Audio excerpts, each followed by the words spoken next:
sadness, grief, anxiety, and all of that doesn't turn into extra pounds on the scale and extra frustration at yourself in the mirror, all those different pieces. So this is kind of a nice conversation for a smaller group tonight too. So I'm really excited for that.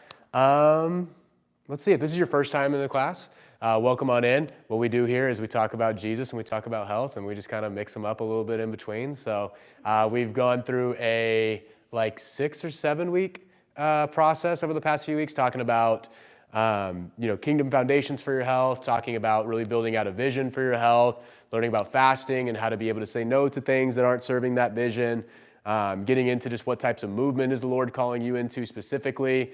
And then we also last week got in a little bit more into nutrition and went through the book of Galatians, digging into what does it look like to follow the Holy Spirit in your diet versus just subscribing to any new diet that is popular at this moment in time. So today is going to be building up on that. If you hear any references from that, just know all of them we have them on YouTube too. So if you guys want the previous stuff, we can send those over to you. I'm going to go ahead and go through a couple announcements for you guys first. The very biggest thing is we've got Prayer Walker Live happening this Saturday. So that's going to be really, really fun.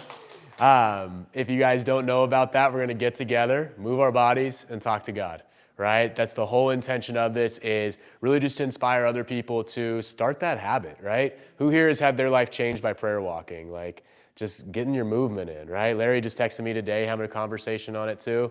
There's something so powerful about just getting out, moving, and talking to God. I don't know about you guys, but sometimes if I'm just in my bubble and kind of sitting there and staying there, I'll stay right there. But the physical act of getting outside or just moving your body just kind of starts to get everything moving a lot more. So we want to give that gift to more people and just encourage them to go for it. We also want to be praying into things like building a blue zone here inside of our community, right? Getting it to where, in certain parts of South Dallas, the life expectancy is about 67 years old on average, which is terrible, And so we want to look at what does it look like to double that over the next few generations, and really make this place into a zone of longevity and just walking with the Lord for a long, long time in health and prosperity, in happiness, and so much more. So we're praying into that, praying into the community, praying over whatever individually is coming up for you guys. But that event will be Saturday completely for free. We'd love for you guys to come on out. We've got that walk in the morning at 9 a.m. And then we have the generational health seminar at 2 o'clock. So the race will end about 11:30. Everyone's gonna be sweaty and stinky. So we're gonna send everyone home, go take a shower, and we'll bring you guys on back at 2 o'clock for the generational health seminar. And that's where we're gonna be going into kind of like what we're doing here tonight, but getting into more specifics on what can we actually do to create a home that is healthy and walks with Jesus through that process, right? To where it's not something to where, you're getting healthy just out of fear, you're getting healthy out of, comparison or jealousy, but it's, hey, how do I walk with the Lord in this and not have to reach for anything, but instead get to be seated from a place of rest and still see the progress that I know God's calling me into in health. So I'll be speaking at that. My wife, Sammy, will be sharing there too. I happen to think she's the best speaker in the world. So you guys will get the number one speaker in the world there. We brought her all the way in from Dallas. Yeah. Yeah, so it'll be a lot of fun, and I can't wait to have you guys there. Feel free to bring your kids, bring your friends, invite everybody. Completely free event. The little flyers that we have too. If you just ask them just to register, they can come and not register, but it just helps us know how many people are actually going to be there and get ready for that. So one of the things we're doing at that is we're also fundraising for the fitness ministry. So I just want to thank you guys here because quite a few of you guys have donated into that already. We're over $400 donated in. We've got almost 80 people registered for the event coming in. And so what's really cool, just be praying into a giving heart for the people coming because, we've got 3 different tier levels on this, but even at just $500 to $1,000, this whole class is going to be changed tremendously by the equipment that we get. If we can build up to $5,000, right, that's going to mean we have multiples of everything and we can really start to bring in some really, really great things. If we have $10,000, it's hey, nobody's sitting around twiddling their fingers waiting for anything. We've got multiples of everything. So just be praying into a giving heart for the people coming on in. If we, max that out right away, that's awesome. But we're also going to be here for a long time too. So whatever we land at, we're, going to be really, really thankful for. And it'll help to upgrade what we're doing here on Thursday nights a lot. So really excited there. Any other announcements, Sammy? Can we give donations on Saturday? Yeah. So when you scan that, there's like a sign up link, and then there's also a donate link. Okay. Yeah. What was your question, Larry? What were you calling that last segment? Oh, just donations into the fitness ministry here. Just making sure that really the vision on this, if some of you guys like Yolanda and Larry have been down to the gym over in Dallas, I want to give you guys even better equipment than we have in Dallas. And we've got a very nice gym in Dallas that is phenomenal. And so we want to just be able to get the equipment here that we can, have a very, very high quality experience on Thursday nights. No one's waiting, everyone's getting the best movements possible. So that's what we're fundraising for, is the equipment there. Cool. Anything else, baby? We're good to go? Okay, cool. I'm going to go ahead and pray us in. Oh, yeah, go ahead, Lukita. Just with more equipment, do you think you all may expand the days that we meet? So, great question. That would require us to get some other trainers to come on in and just share the load on it, right? And so just have some other people. Fortunately, but unfortunately, it's, our schedules are pretty stacked right now to where Thursdays are really the only evening, that we can commit to something like this. And the evening time is really when most people can do it. But we do have other trainers and health coaches in the community that we know. And one of the things that, through conversations with some of those members of Trinity or people in Cedar Hill, DeSoto, Duncanville around is, once we have this equipment, we can equip them to do this, right? So it's kind of been a conversation on more so we need the equipment. So that way it's as simple as, hey, we'll be there for a couple sessions, show you the ropes, and then you can take over on a Tuesday night now, and people can work out twice a week over here. Someone maybe wants to do a Sunday evening after church, and so that way people can get something in then, right? Just have some options like that. So that's the vision over time, is to get some more people to open up some extra days. Right now, where we're at, it would just still stay on Thursdays until we get those other people. But yeah, that's definitely where we're going. Cool. All right, God, I just thank you so much, Lord, that, you brought each and every single person in here, God. You had a conversation with each of them and said that, this room is where you need to be tonight, Lord. And so I just appreciate that you speak to each person here individually in that manner, Lord. And we just pray today to open up our ears and really just soften our hearts, Lord. Just, any sort of hardness, kind of like Pharaoh, God, that we just release that right now, Lord, as we go into a conversation on emotional intelligence. Jesus, I pray to see emotions like you see them, Lord. I pray to be able to walk a similar path that you walked when you went through your emotions, Jesus. And that's the same thing that each and every single one of us can do as we go through tonight. Lord, you experienced this human experience, and you felt every single gambit of emotions possible. You wept. You felt the cross coming and had conversations with God on what that looks like. You flipped the tables, Lord. You went to the weddings and experienced beautiful joy. Jesus, I just thank you that, you walked through this, and so you understand us in that capacity. And we're not talking to a foreign God who doesn't know what we're going through, but you paved a path for us today. So we just want to partner up with your way of viewing emotions today. Share with each and every single one of us anything that we've maybe been holding on to, or something that, just hasn't been serving us that we need to let go of. God, just show us roots today, Lord, of emotional, maybe strongholds or things that have been maybe feeding things like weight gain or disease in the body, or, any sort of issues showing up, inflammation in the body, joint pain in the body, cancers in the body, Lord. You designed our bodies intelligently, and so if there's any sort of malfunctions going on right now in the physical, I just ask that you show us in the emotional and the spiritual on why that might be happening within our bodies, God, and within that, just showing us a solution, showing us that path to walk with you in that healing, whether it be instantaneous right here in this room, Lord, or it be a little bit of a process. And maybe we make some mistakes in the road, but we know the healing's coming through that. And so whatever that pathway looks like with you, God, we partner up with you today on it. And anything around, how we've been treating our body, how we look at ourselves in the mirror, how we maybe put ourselves down in front of other people, God, any of those things that just are kind of being a little bit of a thorn in our side on our progress and our health, God, I just thank you that they're going to be, released, and victory is going to reign through in those areas today, God. So, show us our emotions today, Jesus. Show us our emotions today, and we will not run.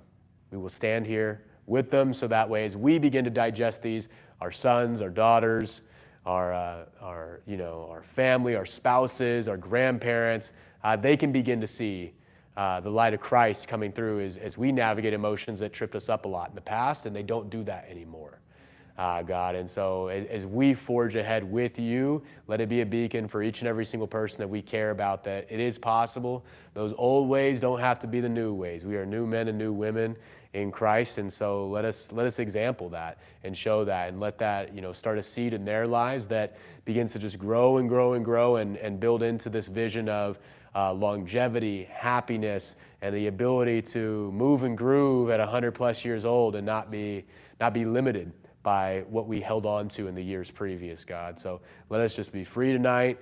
Let us remember our freedom more specifically in Christ tonight, and that we have the ability to just be fully sovereign and fully in a place of righteousness and victory when it comes to our bodies, God. So I thank you for those wins tonight. I thank you for the hard conversations. It's in Jesus' name we pray. Amen. All right. Okay, cool. They're still up there. All right, let me first, where should we start? A lot of the issues going on in our bodies don't just come from what you eat or whether you worked out or whether you didn't work out.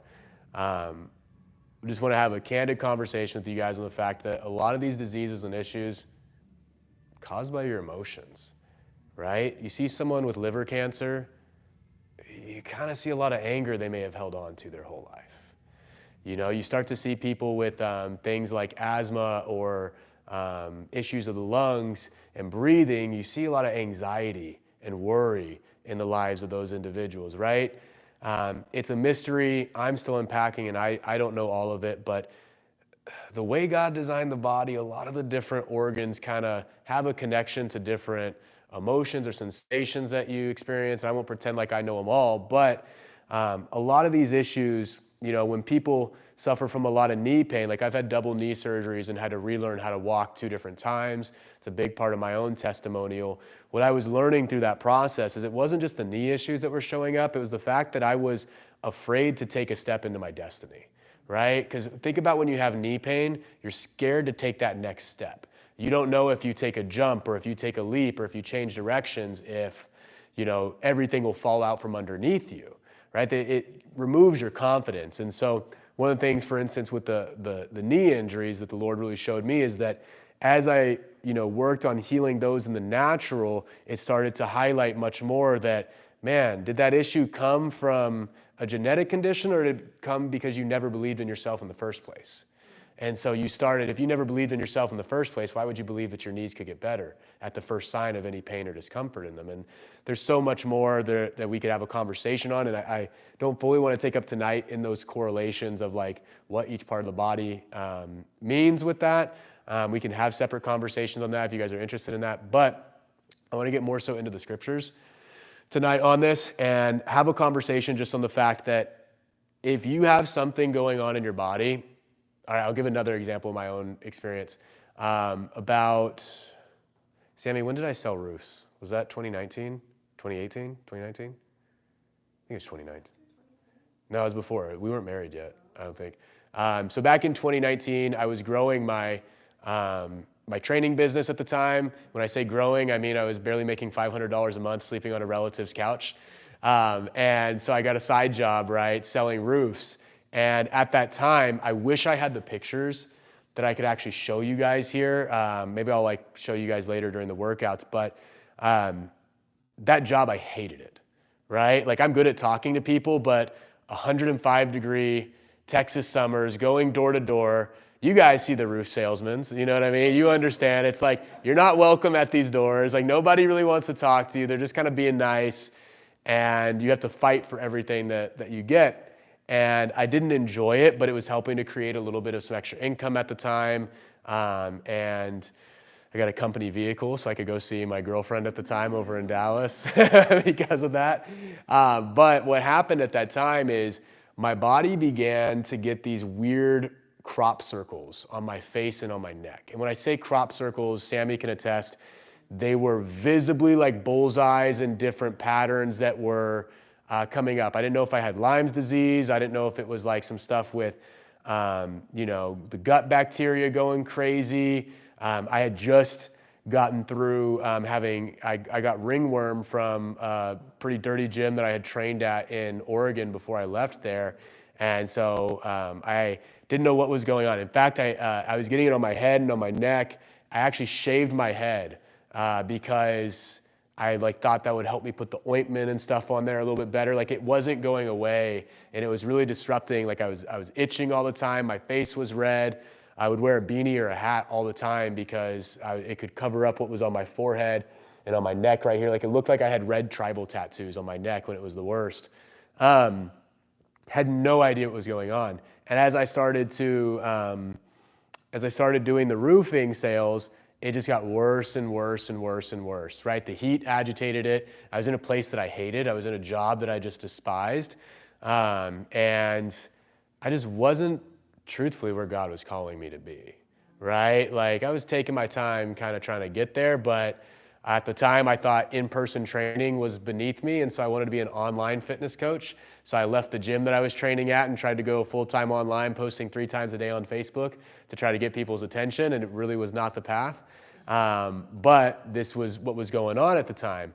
And so through that, I'd left my zone of authority that God's given me, which is like the gym, right? I left the gym to go do something else, and now I'm roofing. This is just getting worse and worse on my body. And I'm kind of just realizing like, man, I am so stressed out right now. Like I don't enjoy what I'm doing how many of you guys have been there to where it's like the work you're doing is really not hard, but it's so against the grain to where it's like, man, 2 hours feels like 2 days of work, and it's just not fun. And that's where I was in that moment. And through conversations with Sammy, some prayer, talking to other people, I was like, I don't think I should be here in this job. I didn't relate it to the condition at all that was going on. I was just like, man, this is like just terrible. So the one thing I do have control over is I can stop being here when I know I don't really need to, like, I'm not going to become a roofing business guy. Like it's not my lane. So I leave that job and within about 1 to 2 days, what had lasted probably 6 to 9 months was gone instantly. Like this was a crazy symptoms all over my body. I wish I knew I was telling the story so I could bring the pictures up, but it was absolutely insane what was going on, and it just disappeared right away, right? The stress was what was causing it, right? But what did I do in that time? Well, I decided to go keto because I thought carbs were causing inflammation. I decided to go carnivore because I thought maybe if I removed all sugars that my body would respond better. I started fasting more in that season because I'm just thinking, oh man, like the food is just not doing me well. And what happened a lot in that season? I was yo-yo dieting. I couldn't maintain those things. I was fasting just purely to get rid of this versus like fully using it as an experience to walk with God and walk in the healing. And I was really just going after natural cures when it wasn't a natural thing. And so as we have a conversation on emotional intelligence today, it's also having a conversation that the issues that are going on in your body are not natural things, right? This is a lot of where it's having that conversation on. Sam and I had a client a few years back who's lost probably over 100 pounds now. She's doing really, really well. And it was like our first ever client that we kind of co-coached. She was one of my clients, and I'm like, you need to go talk to somebody. I think she's got a solution for you. And Sammy and I were in we were on the phone with like a two-way call with her, and she started bringing up how she was maybe she was high 200s for sure, like a shorter woman too, and she started bringing up how she never realized it, but she started putting weight on after she was a young woman and she was sexually assaulted. And the weight that came onto her body as she was verbalizing this was kind of like putting distance between her and men. As she put on the weight, guys wouldn't look at her the same way, which meant she wouldn't potentially be victimized in another way, or she wouldn't be, taken advantage of in another way. And here she is now 100 pounds heavier than she would like to be, not realizing that this weight had come because of an emotional wound, not because she wasn't working out, not because she wasn't eating right. Those were fruits of the original root, right? And so today we're here to have more of a conversation on the roots, right? Because we can look at it, and she tried every diet. She did everything possible. She hired all the coaches. But it wasn't really seeing results until she kind of got down to the bottom of it, because then you can bring those things to the Lord, right? It's kind of that sozo stuff, right? It's so good for us to get that heart healing in. And so it's taking more of a look at this on, all right, what's more of the supernatural or the emotional thing going on right here that's causing a lot of these health issues? Hey, ladies, welcome on in. And so when you have that lens to where you can start to look at, okay, this knee pain or this rash or this weight gain may not just be because I'm not going to the gym or eating right. It might actually be something deeper that caused it a little bit lower. That's where we start to kind of get a little bit more in the emotional intelligence conversation on this. And all I'm saying when I say emotional intelligence is just be aware of the things you have gone through and the things you are going through, and have the ability to bring them to God and talk to other people around you about them, so you're not holding on to it the whole time and receiving the brunt of it from that. So we'll have a little conversation on Ephesians here. First, I'll read through that one, and then I'll go through the other scriptures here. Let me pull this up for us real quick.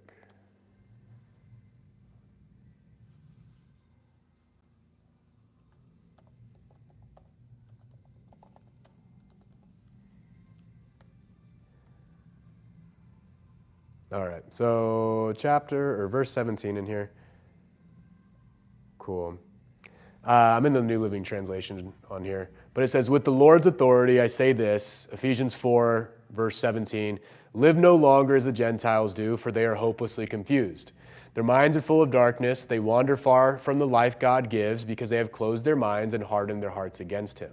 And so I would relate this right here to our health journey in a way to where you can't go after the solutions in your health the same way you see everybody on Facebook or Instagram or Walmart, what they're doing right now and what's the biggest thing, right? Because a lot of them are hopelessly confused, sadly, right? They're going to do something for a year and say it's the best thing ever and then fall away from it. And I'm saying that because I have been that person, right? We've all probably been that person at times where we say, this is the next best thing.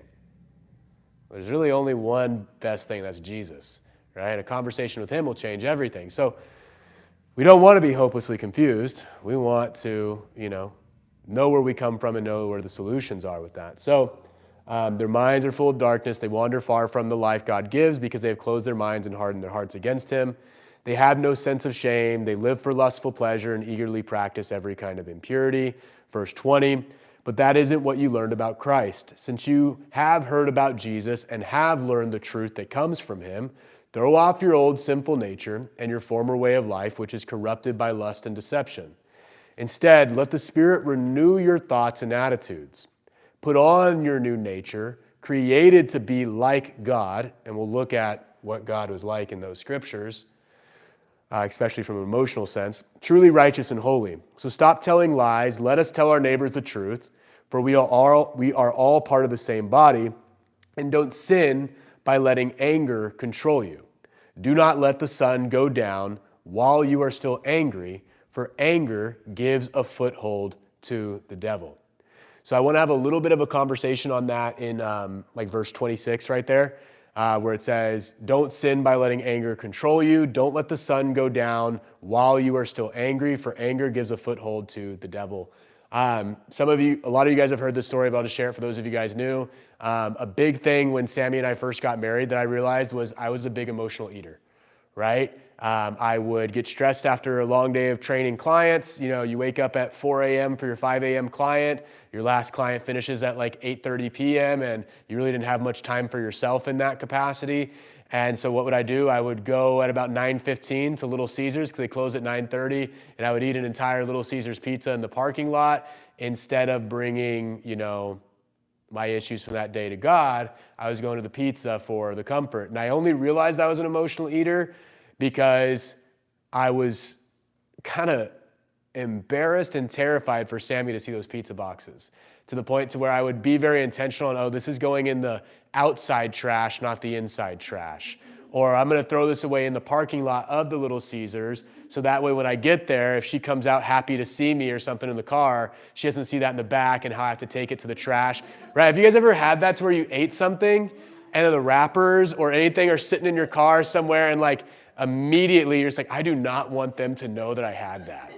Right? Like that's usually the first thing. I wouldn't even say that the food is bad in that issue, but it's saying that you went to something for the wrong reason, right? When that's the case. When you have to hide food from other people just because you fear what they're going to think, something's going on here, right? And so I had to walk through a lot there and kind of just realize, hey, I was hiding emotional eating behind lots of exercise and youth and just a high metabolism. Like you wouldn't see it, right? Somebody else, maybe if I was older or wasn't moving the same way, I might have gained 50 pounds in that season, but I didn't because it was hidden behind exercise, youth, and a high metabolism. So a lot of these issues can be hidden really, really well, and we're also good at hiding things, right? When we don't want to be embarrassed, we don't want to be seen, we don't want to be shamed, we're really good at hiding things. And so when I really just started to kind of put a magnifying glass onto that issue and say, all right, God, what's going on here? A lot of breakthrough came. And, the ability to kind of regulate my emotions around eating started to actually be a conversation that was really, really important. And the scripture that comes here, very beginning, so stop telling lies. Don't lie about the wrappers and the food that you're eating. Let us tell our neighbors the truth, for we are all parts of the same body. Verse 26, and don't sin by letting anger control you. Don't let the sun go down while you are still angry, for anger gives a foothold to the devil.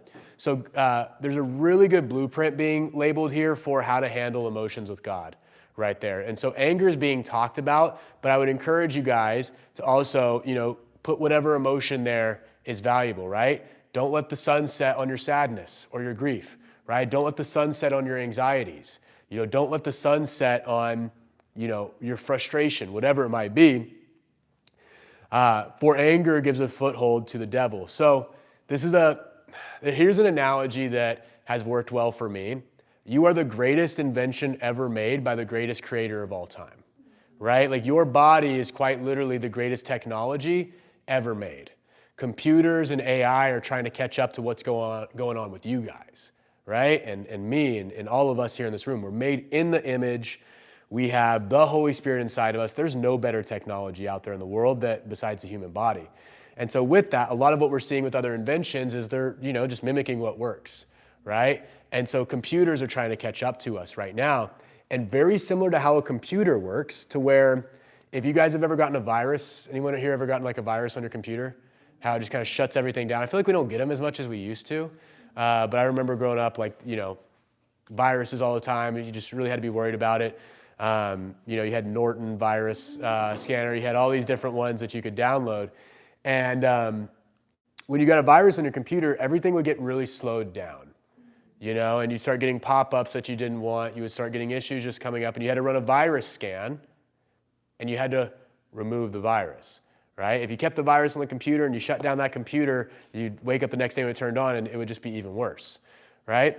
And so a lot of these emotions that we haven't dealt with are kind of like a virus inside of your body, right? And if you let it sit overnight, it's just going to get worse.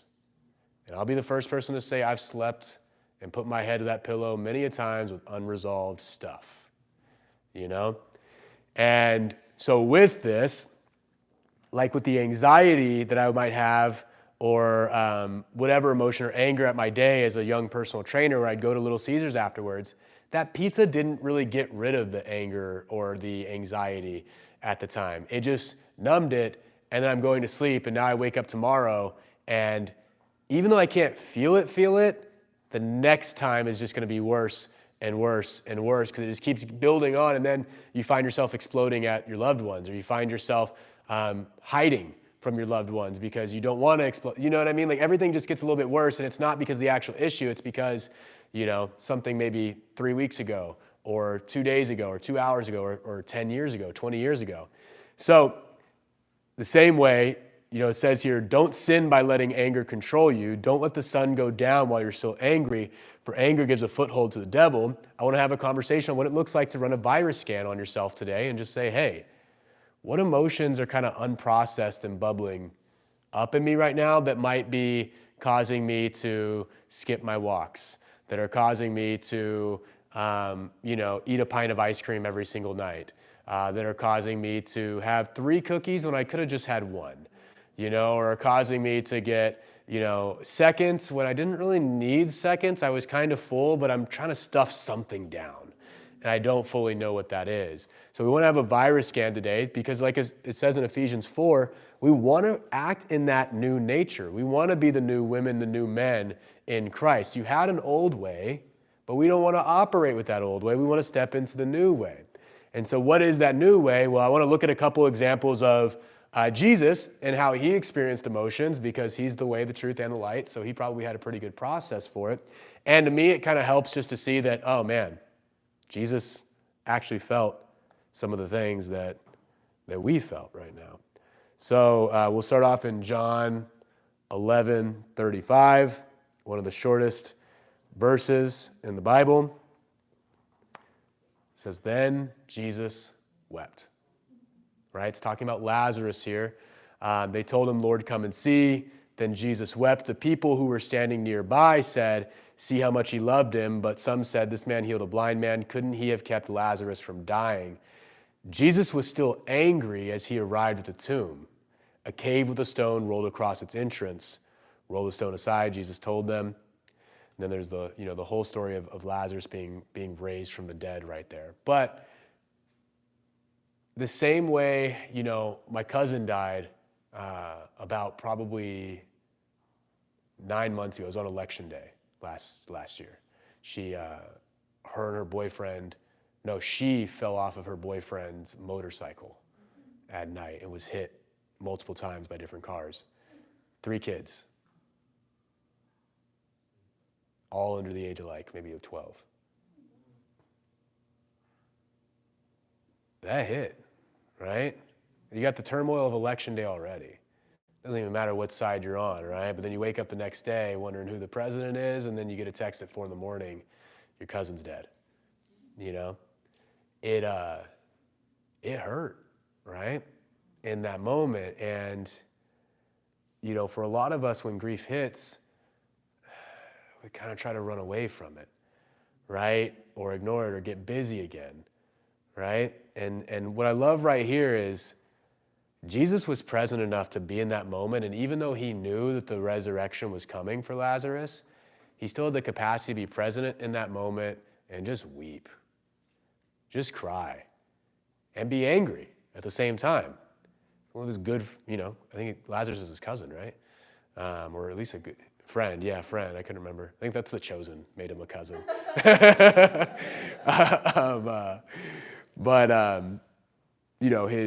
His good friend Lazarus had just passed away, and he let himself actually experience that in the moment. And that's something that we can learn from right there too. It's like how many times have we had grief show up?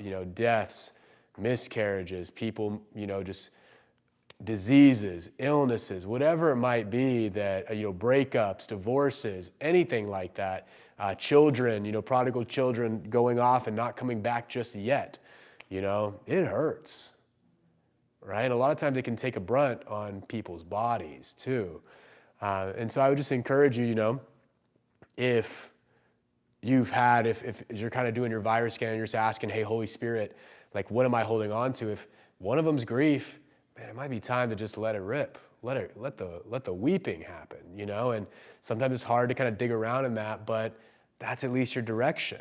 If the Lord could cry, you can cry. You can release it in that way. So, there's an example of sadness hitting him. We'll go to Matthew 21:12.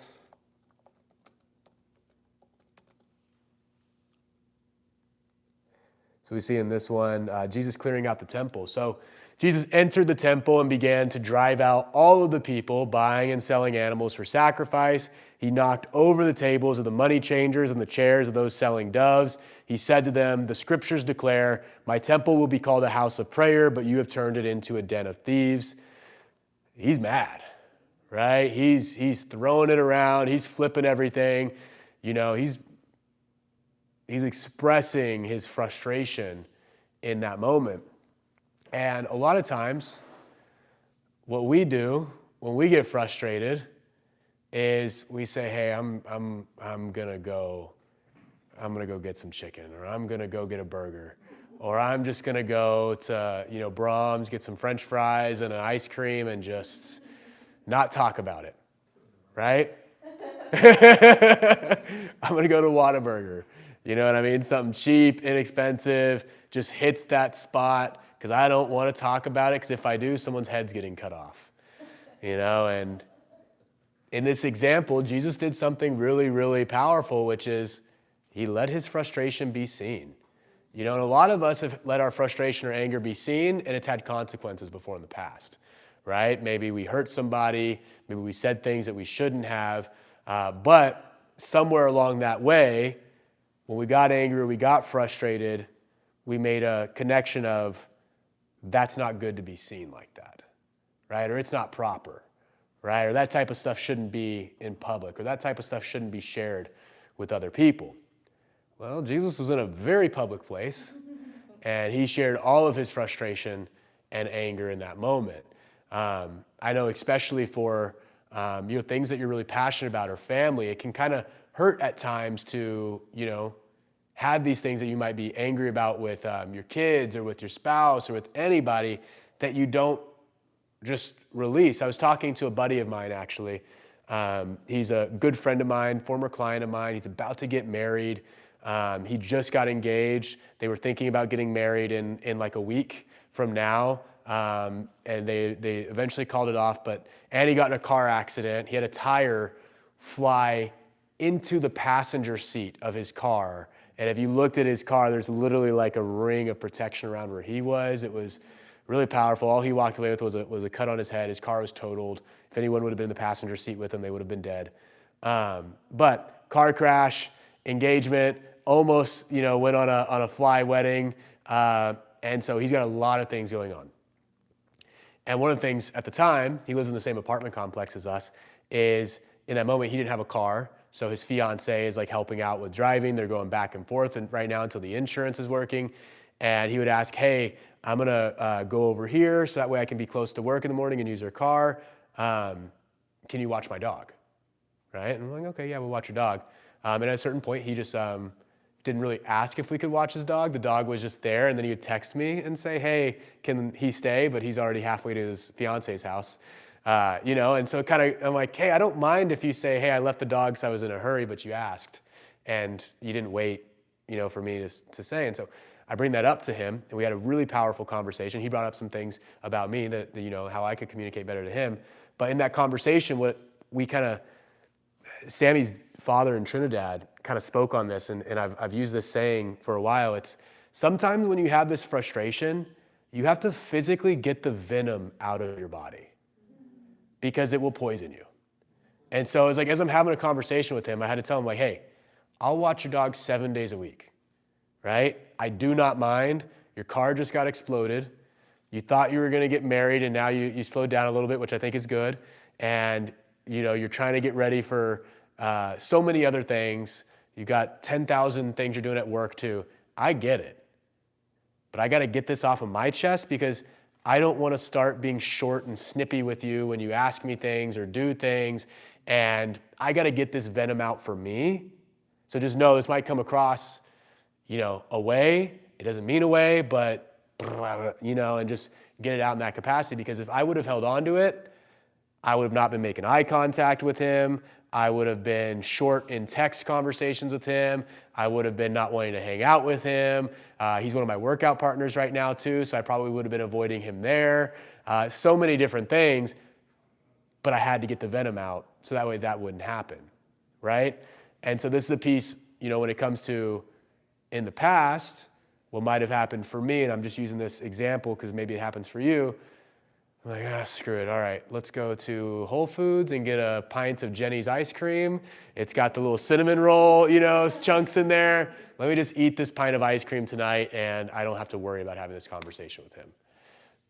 And what does that do? It just continues to perpetuate a problem there that would go on to other people, right? And so I'm using examples of like emotional eating on this, but this shows up in everything that we do, right? It shows up in how we handle money. It shows up in how we eat, shows up in how we move our bodies. It shows up a lot in marriage and a lot with our kids, right?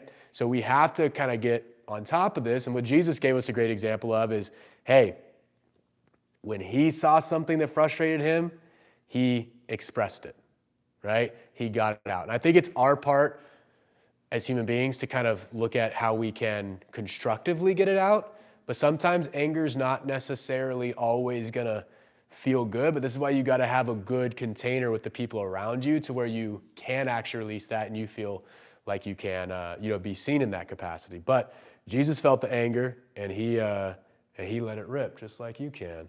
Matthew 26. I have a question. Yeah, go ahead. So you said that your friend, y'all were supposed to be having a conversation, and then in that moment, he told you that he had a problem with your communication Yeah, skills. So do you feel like he only brought that up because you had something to say? totally. And I love it. Because why didn't he say this, in advance?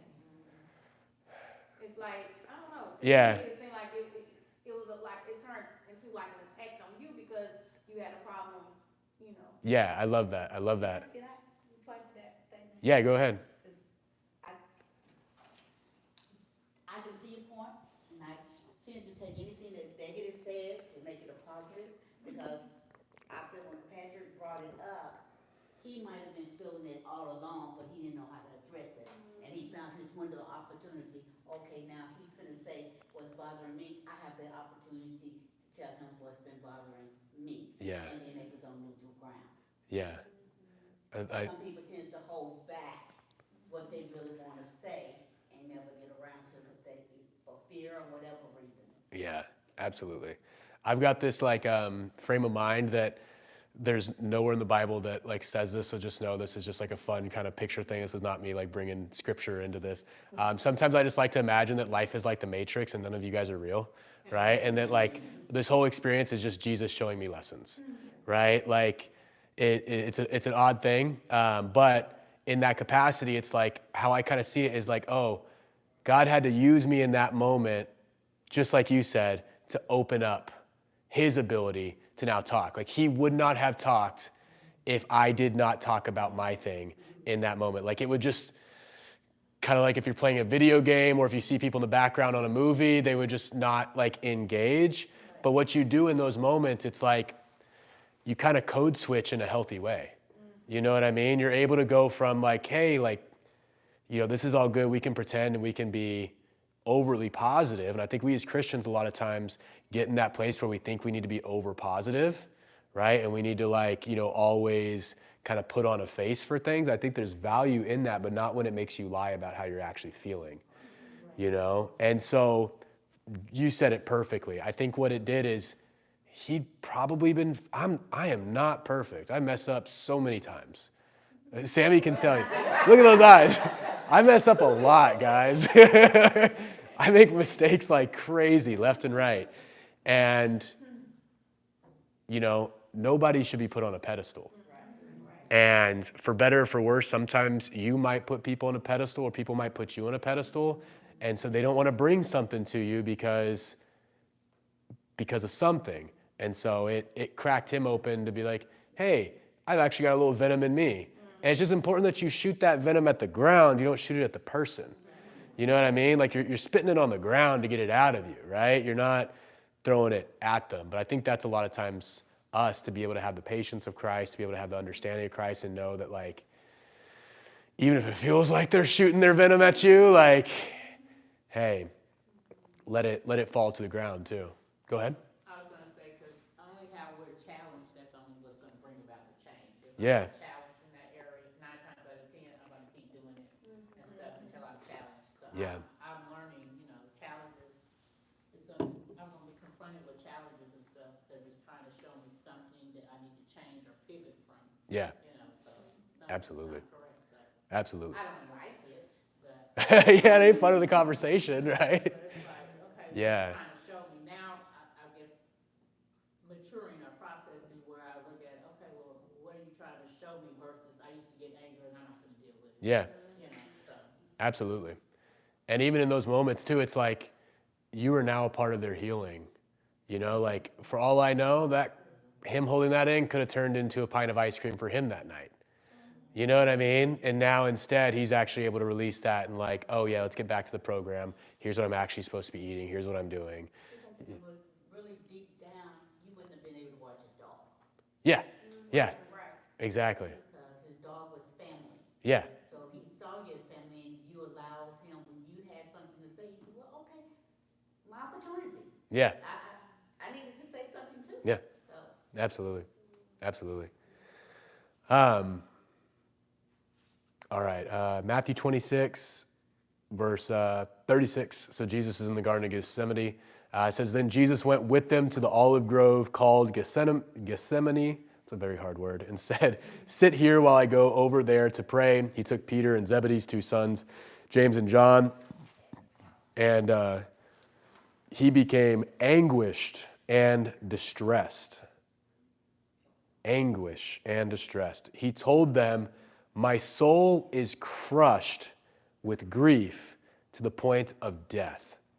How many of you have ever felt like your soul's like being crushed by something, right? Or felt anguish or felt distress? Stay here and keep watch with me. He went on a little further and bowed with his face to the ground, praying, my Father, if it is possible, let this cup of suffering be taken away from me. Yet I want your will to be done, not mine. Jesus gave a really good example of how to bring emotions to God right there. You know, like he was never separate from God. He had all the solutions the entire time.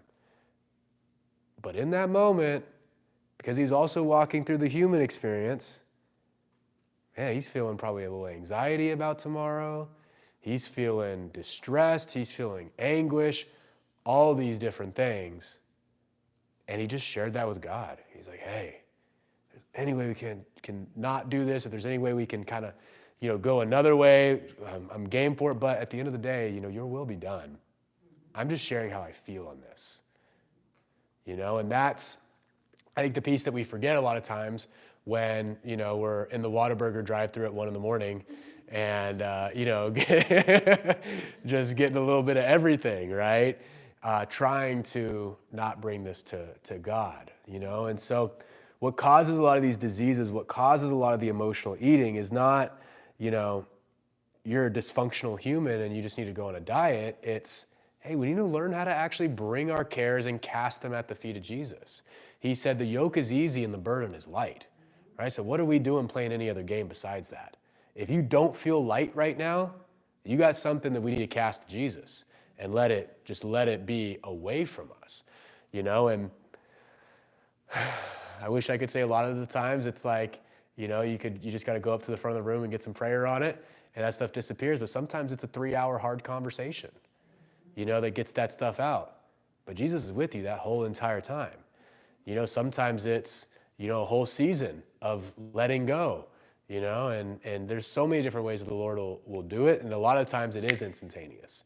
I've been there and gotten to experience that. I know plenty of you guys here in this room have experienced instantaneous miracles with the Lord. But it's not our job to dictate the timeline on these things. But it is our job to say, hey, God, your will be done here. I'm tired of being mad at my wife. I'm tired of being mad at my nieces and nephews. I'm tired of being, sad about finances. I'm tired of being anxious every 29th of the month because I know the first is coming around. And I know damn well you have paid every single one of my bills every month. Sorry if that's a language thing, but why are we stressing? You know what I mean? Like he's paid every single bill your entire life that you have ever had. You know what I mean? So why are we in the same cycle?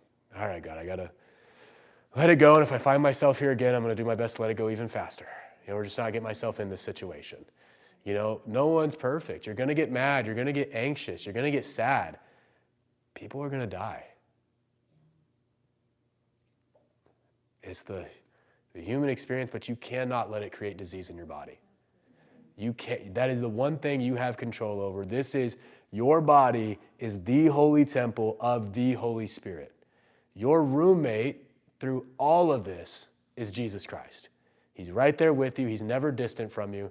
And he's walking with you through this whole thing saying, hey, give me, right? You got to worry, give it.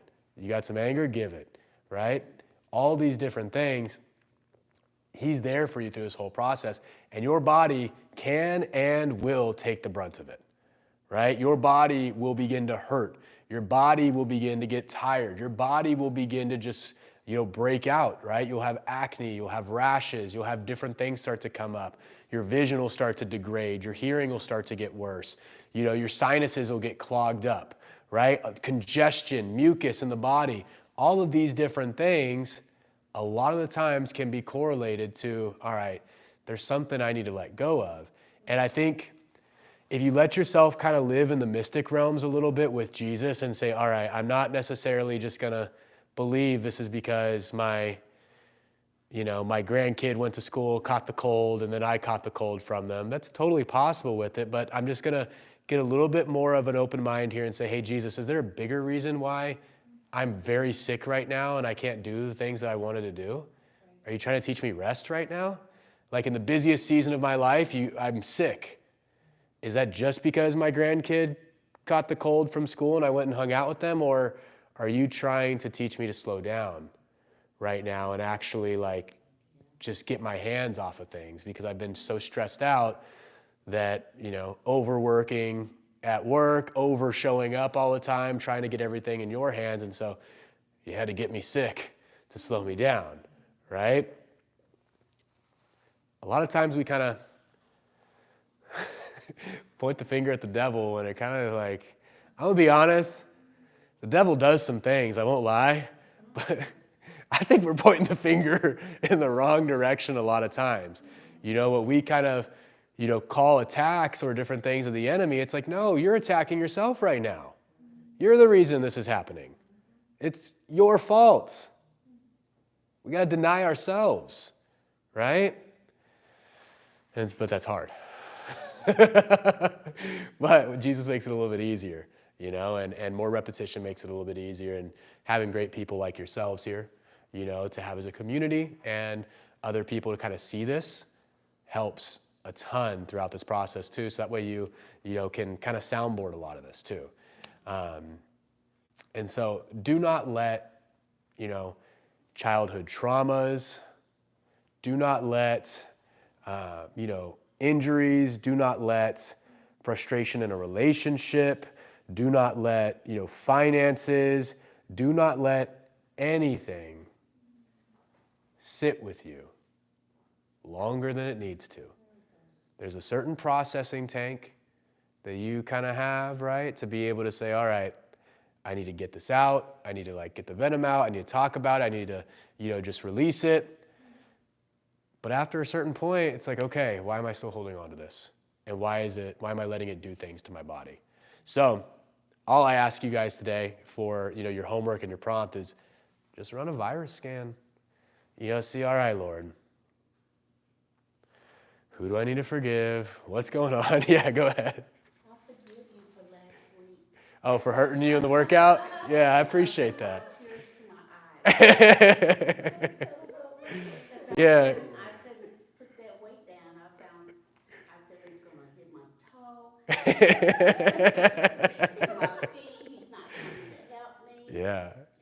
But I forgive you. Hey, I receive it. Thank you. I think you lost 2 pounds, So I told myself, no matter what you put before me today, I'm gonna carry my own weight at Come my on. own level. Come on. I love that. What you say. Come on. Gotta do it. You gotta do it. I love that. Another example. Another example I'll share too, just in terms of weight loss as well. There was about this time last year, we had my youngest nephew was living with us. Due to some circumstances, we had to say, hey, you either need to clean this thing up or you can't be living with us anymore because this can't be happening in our home.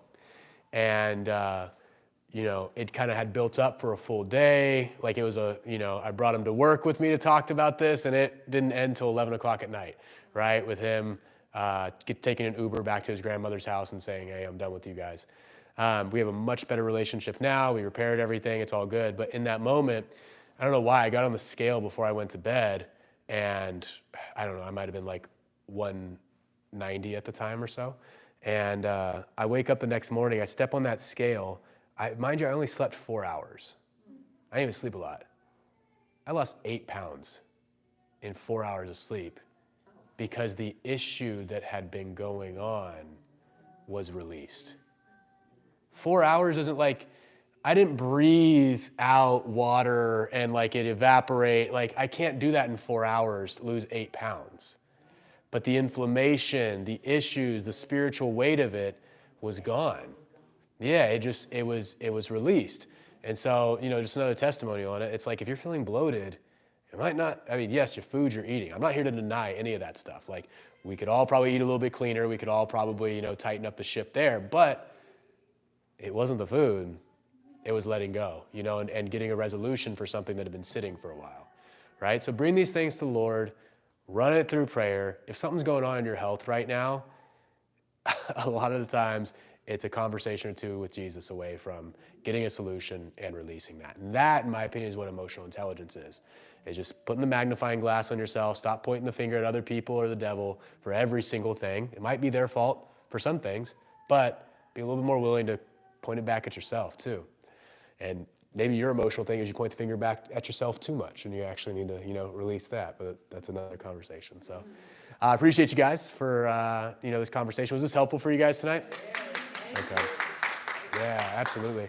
Before we go out for the workout, does anybody have anything that came up for you that, maybe you want to soundboard or something? Yeah, go ahead.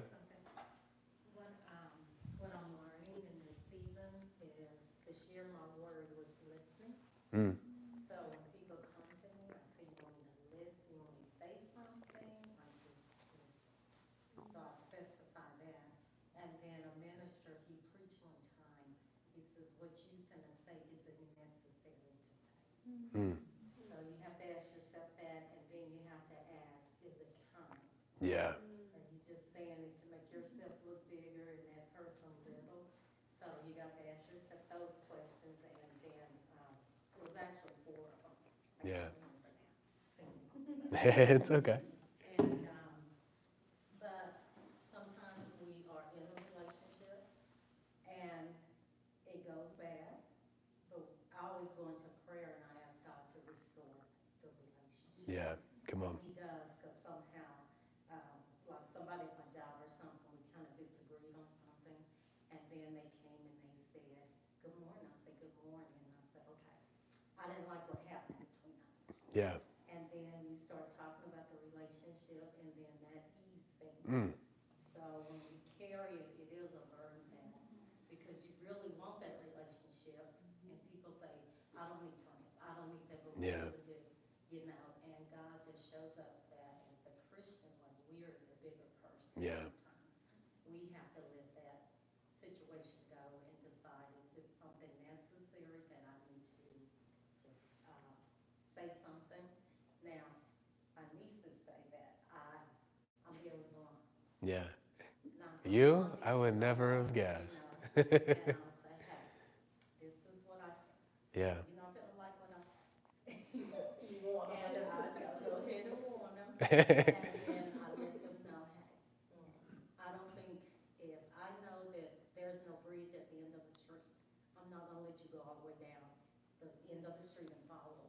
Mm-hmm. I said, so I'm coming because I love you and I want you to be the best that you can be. Yeah.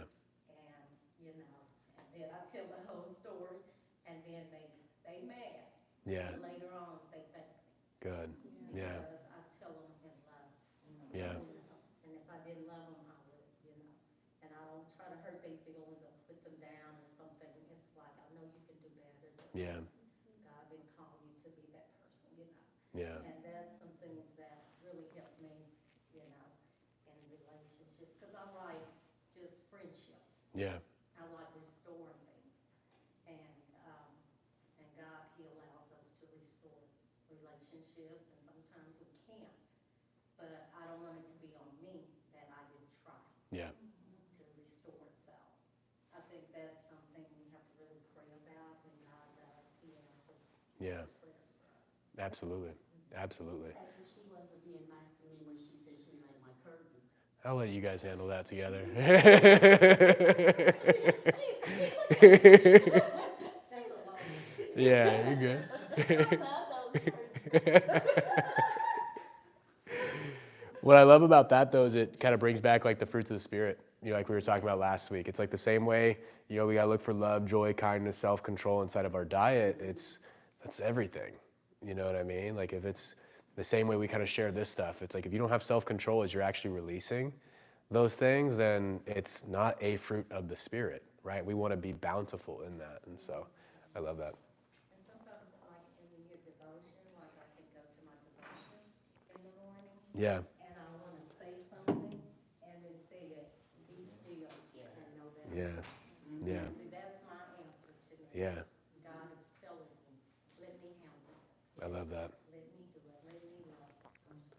Yeah. Because